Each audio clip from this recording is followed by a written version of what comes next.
So dito mga ka-BTV, pakinggan natin ang tanong ng isang reporter dito kay Trililing. Tingnan nyo ang reaksyon ng kanyang mukha. Halatang halata, di ba? Halatang halata at magpapalusot ka pa, Trililing. Pakinggan nyo mga ka-BTV ang kanyang palusot, ha.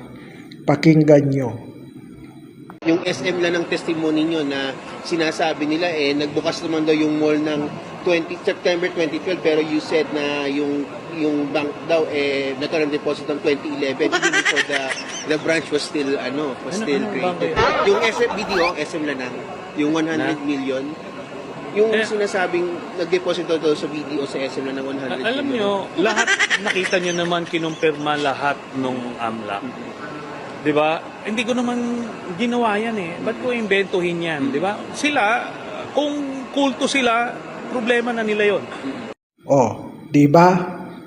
Papalusot siya dahil kinumpirma daw ng AMLAC di umano ang kanyang mga sinabi at mga nilabas na ebidensya. 10 taon niya na yan, paulit-ulit niyang inilalabas sa Quadcom noong presidente pa si Tatay Digong. Pero lahat yan napatunayan. Napatunayan na lahat yan ay kinuha niya lang.